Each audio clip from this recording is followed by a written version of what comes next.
À Dakar, même la mer refuse de s'approcher des murs de certains internats.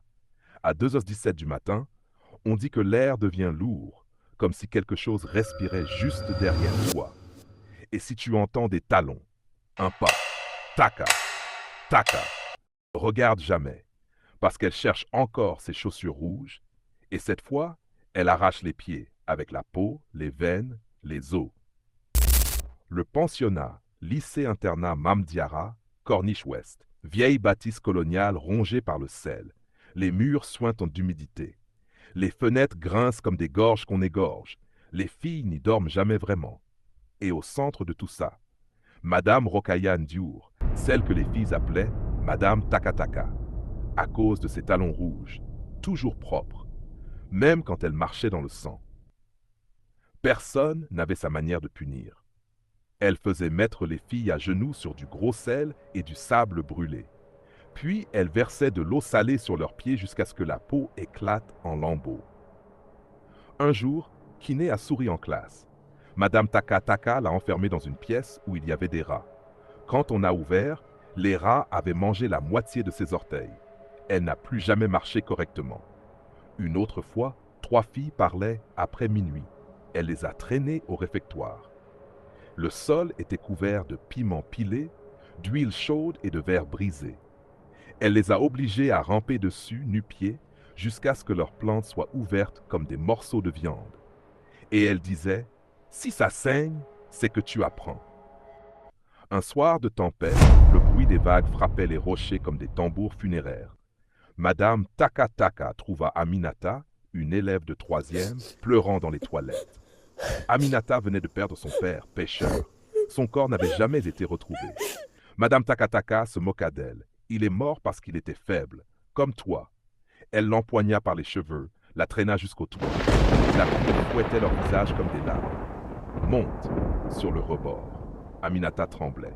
Madame Takataka posa son talon rouge sur les doigts de l'élève et écrasa. Aminata, de douleur, lâcha prise. Le bruit de son corps sur le béton résonna dans tout Dakar. On dit que même la mer s'est tue. Les filles n'en pouvaient plus. 28 internes se réunirent. Elles l'attendirent dans le couloir. Taka, taka. Elle avançait. Elles se jetèrent sur elle comme une meute. Une fille lui enfonça une bouteille cassée dans la gorge. Une autre lui écrasa un œil avec un talon. Elles la lacérèrent jusqu'à ce que ses propres vêtements soient trempés de rouge. Puis elles l'entraînèrent dans l'escalier en colimaçon. La firent basculer. Elle dévala les marches en laissant derrière elle un sillage rouge foncé. Sa nuque se brisa, mais ses yeux bougeaient encore. Dans un gargouillis atroce, elle murmura « Je reviendrai. Je reviendrai pour tous vos pieds. » 3 jours après son enterrement à Yoff, les talons reprirent. Mais cette fois, le bruit n'était pas normal. Plus lent, plus lourd, comme si elle marchait avec des pieds qui n'étaient pas les siens. La première fut Ney, la préfète. On la retrouva pendue au ventilateur. Le sang avait giclé jusque sur les moustiquaires. Ses pieds étaient posés dans les talons rouges. Encore chaud. Sur le mur, écrit avec un doigt trempé dans le sang, « Je commence par les plus courageuses. » 2 semaines plus tard, une autre fille tomba. On n'a retrouvé que ses jambes, plantées dans le sable. Les os dépassaient encore, propres, comme sciés. Chaque nuit, un autre lit. Taka, taka. Les survivantes n'osaient même plus respirer. Certaines tentèrent de s'ouvrir les veines, certaines se jetèrent du second étage, mais la mort ne les arrêtait pas. On dit qu'elles venaient récupérer leurs pieds là où leur âme se réfugiait. La règle absolue.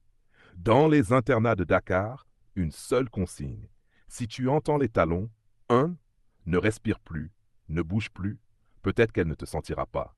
2. Si tu regardes, elle gagne, elle s'approche, elle tire la couverture, elle monte sur ton lit. Tu sens ses doigts glacés attraper tes chevilles. Elle tire, elle déchire, elle arrache ton pied comme on arrache la peau d'un fruit. Tu es encore vivant quand elle prend le deuxième. Elle veut que tu entendes chaque craquement, chaque ligament qui lâche.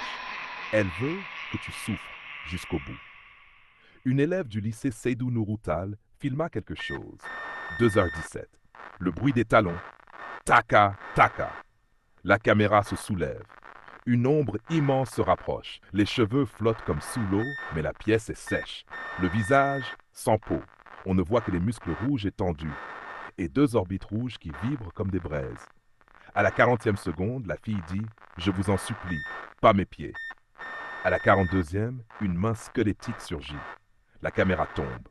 On entend un hurlement, puis un bruit très doux, comme une serviette qu'on déchire.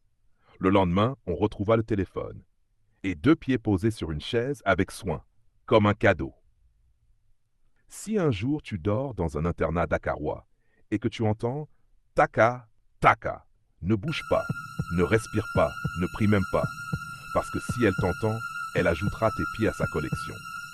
Merci d'avoir regardé jusqu'au bout. Si tu veux soutenir la chaîne, like la vidéo et rejoins la famille en t'abonnant.